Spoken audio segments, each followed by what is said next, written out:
आप देख रहे हैं समाचार एजेंसी ऑफ इंडिया में साइन न्यूज। जानिए इस साल नवंबर में होने वाली छठ पूजा की तिथि, मुहूर्त एवं पूजन विधि। छठ पूजा का महत्व, कथा, सिंदूर लगाने की परंपरा आदि जानिए विस्तार से। आप देख, सुन और पढ़ रहे हैं समाचार एजेंसी ऑफ इंडिया की साइन न्यूज के धर्म प्रभाग में विभिन्न जानकारियों के संबंध में। छठ पूजा को लोक आस्था का महापर्व कहा जाता है। छठ पूजा, जिसे विशेष रूप से बिहार, झारखंड और उत्तर प्रदेश में मनाई जाती है, सूर्य देव और छठी माता की आराधना का पर्व है। यह पर्व 4 दिन तक चलता है और इसमें श्रद्धालु न केवल सूर्य देवता की पूजा करते हैं, बल्कि अपर्णा या छठी माता की भी आराधना करते हैं। इस साल 2024 में यह पर्व मंगलवार 5 नवंबर से आरंभ होगा, जो शुक्रवार 8 नवंबर तक चलेगा। लेकिन छठ महाव्रत तब तक अधूरा है जब तक इससे जुड़ी कथा नहीं सुनी या पढ़ी नहीं जाती। अगर आप जगत को प्रकाशित करने वाले भगवान भास्कर अर्थात सूर्य देव की आराधना करते हैं और अगर आप सूर्य नारायण के भक्त हैं, तो कमेंट बॉक्स में ओम घृणी सूर्याय नमः अथवा हरिओम तत्सत लिखना न भूलिए। जानकार विद्वानों के अनुसार पंचांग के अनुसार कार्तिक मास के शुक्ल पक्ष की चतुर्थी तिथि के साथ छठ पूजा शुरू हो जाती है। वहीं षष्ठी तिथि को शाम के समय सूर्य को अर्घ्य दिया जाता है। इस साल कार्तिक शुक्ल पक्ष की षष्ठी तिथि 7 नवंबर को रात 12:41 से शुरू हो रही है, जो 8 नवंबर को रात 12:34 पर समाप्त होगी। ऐसे में उदया तिथि के अनुसार छठ पूजा 7 नवंबर को मनाई जाना उचित होगा। पंचांग के अनुसार एक साल में लोक आस्था का महापर्व छठ 2 बार मनाया जाता है। पहला चैत्र महीने में, जिसे चैती छठ कहा जाता है। यह छोटे पैमाने पर होता है, यानी कुछ गिने चुने परिवार के लोग इसे मनाते हैं। दूसरा कार्तिक महीने में मनाया जाने वाला छठ है। यह बड़े स्तर पर धूमधाम से मनाया जाता है। भारत ही नहीं बल्कि देश विदेश में भी लोग छठ पर्व मनाते हैं। महापर्व पर लोग रेल, बस और हवाई जहाज से देश विदेश से सपरिवार घर वापस लौटते हैं। छठ पूजा का पहला दिन 5 नवंबर को नहाय खाए, छठ पूजा का दूसरा दिन 6 नवंबर का खरना, छठ पूजा का तीसरा दिन 7 नवंबर को संध्या अर्घ्य एवं छठ पूजा का चौथा दिन 8 नवंबर को उषा अर्घ्य दिया जाएगा। कार्तिक मास में मनाया जाने वाला छठ कार्तिक महीने के शुक्ल पक्ष की चतुर्थी तिथि से 4 दिवसीय लोक आस्था का महापर्व छठ प्रारंभ हो जाता है। सामान्य तौर छठ पर्व बोला जाता है। इसके अलावा इसे महापर्व, बड़का पर्व, सूर्य षष्ठी, डाला छठ, डाला पूजा और क्षेत्रीय पूजा के नाम से जाना जाता है। इस व्रत में महिला पुरुष नए कपड़े पहनते हैं। छठ पूजा की प्रक्रिया जानिए। छठ पूजा का पहला दिन यानी नहाय खाए 5 नवंबर मंगलवार है। दूसरा दिन 6 नवंबर बुधवार को खरना है। तीसरा दिन 7 नवंबर दिन गुरुवार को शाम का अर्घ्य है। चौथा दिन 8 नवंबर दिन शुक्रवार को सुबह अर्घ्य के साथ लोक आस्था का महापर्व छठ का समापन हो जाएगा। सुबह के अर्घ्य के बाद छठ व्रती महिलाएं घर आकर छठ पूजन सामग्री का घर में पूजा कर पारण करेंगी। छठ पर्व या षष्ठी पूजा कार्तिक शुक्ल पक्ष के षष्ठी को मनाया जाने वाला एक आस्था का बड़ा पर्व है। दिवाली के 6 दिनों बाद छठ पूजा की शुरुआत होती है।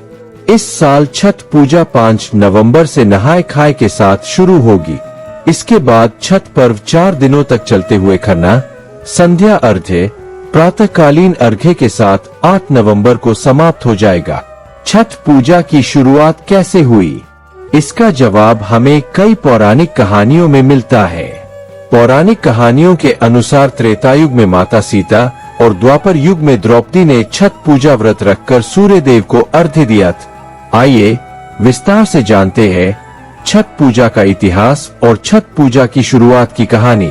पौराणिक कथा के अनुसार राजा प्रियव्रत बहुत दुखी थे क्योंकि उनके कोई संतान नहीं थी। उन्होंने महर्षि कश्यप को अपनी समस्या बता। महर्षि कश्यप ने उन्हें पुत्रेष्टि यज्ञ कराने की सलाह दी।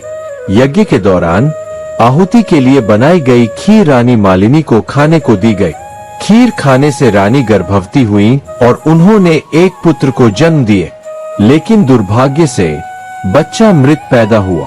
राजा प्रियव्रत पुत्र के शव को लेकर श्मशान घाट गए और दुख में डूबकर अपने प्राण त्यागने ही वाले थे कि तभी ब्रह्मा जी की मानस पुत्री देवी षष्ठी प्रकट हुई।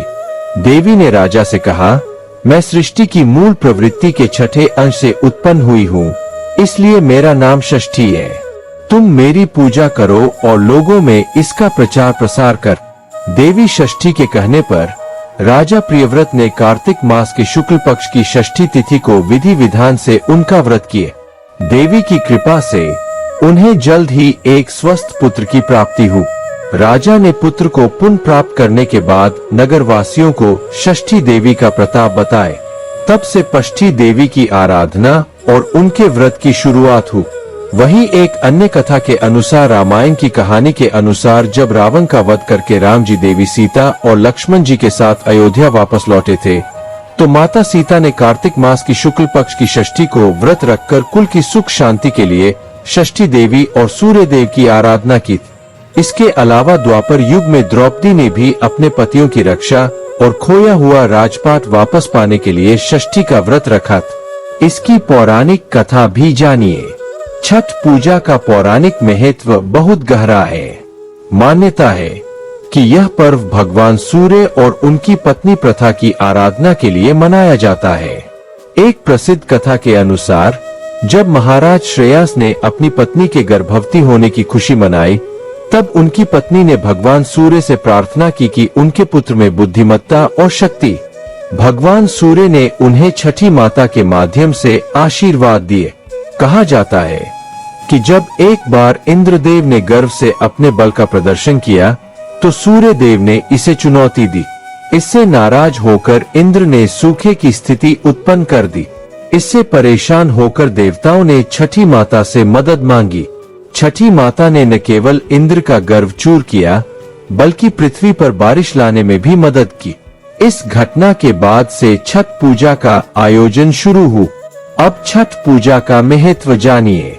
ऐसी मान्यता है कि कई लोग लगातार 4 दिनों तक गंगा या अन्य नदियों किनारे या तालाबों के किनारे रहकर सपरिवार छठ मनाते हैं। वहीं कुछ व्रती सिर्फ 2 दिन संध्याकालीन अर्घ्य और प्रातःकालीन अर्घ्य के दिन क्रमशः शाम और सुबह में घाटों पर जाते हैं। ज्यादातर लोग गंगा किनारे व्रत मनाने को प्राथमिकता देते हैं। इसके लिए कई परिवार सुविधानुसार गंगा किनारे रिश्तेदारों, दोस्तों या परिचितों के घर में भी जाकर छठ मनाने की प्राथमिकता देते हैं। इस पूजा के करने से लोगों की कामनाएं पूरी होती है और घर में सुख समृद्धि का वास होता है। अब जानिए नाक से लेकर सिर तक सिंदूर का महत्व। छठ पर्व पर महिलाएं सिंदूर अपने सिर से लेकर नाक तक लगाती है और इस सिंदूर की तुलना सूरज की लालिमा से की जाती है। इस प्रकार से सिंदूर लगाने के पीछे मान्यता है कि सिंदूर की लंबी लाइन की तरह पति की उम्र भी लंबी होगी। ऐसा करने से छठ माता की कृपा प्राप्ति होती है और वे सुख समृद्धि का आशीर्वाद देती है। जानिए नारंगी सिंदूर ही क्यों लगाया जाता है। मांग में आपने सामान्य तौर पर लाल रंग का सिंदूर भरे हुए महिलाएं देखी होंगी, लेकिन छठ पर्व पर बिहार और झारखंड की महिलाएं नारंगी रंग का सिंदूर सिर से नाक तक लगाती है। इसका कारण इस रंग की शुभता है। आपको बता दें कि सिंदूर हनुमान जी को चढ़ाया जाता है। भगवान हनुमान ब्रह्मचारी थे और विवाह के बाद दुल्हन का ब्रह्मचर्य व्रत समाप्त होकर गृहस्थ जीवन की शुरुआत होती है। ये प्रथा बिहार और झारखंड की ही नहीं बल्कि कई जगहों पर ऐसा होता है। हरि ओम। अगर आप जगत को प्रकाशित करने वाले भगवान भास्कर अर्थात सूर्य देव की आराधना करते हैं और अगर आप सूर्य नारायण के भक्त हैं, तो कमेंट बॉक्स में ओम घृणी सूर्याय नमः अथवा हरिओम तत्सत लिखना न भूलिए। यहाँ बताए गए उपाय, लाभ, सलाह और कथन आदि सिर्फ मान्यता और जानकारियों पर आधारित है। यहाँ यह बताना जरूरी है कि किसी भी मान्यता या जानकारी की समाचार एजेंसी ऑफ इंडिया के द्वारा पुष्टि नहीं की जाती है। यहाँ दी गई जानकारी में निहित जानकारी विभिन्न माध्यमों, ज्योतिषियों, पंचांग, प्रवचनों, मान्यताओं, धर्म ग्रंथों, दंत कथाओं, किंवदंतियों आदि से संग्रहित की गई है। आपसे अनुरोध है कि इस वीडियो या आलेख को अंतिम सत्य अथवा दावा न माने एवं अपने विवेक का उपयोग करें। समाचार एजेंसी ऑफ इंडिया पूरी तरह से अंधविश्वास के खिलाफ है।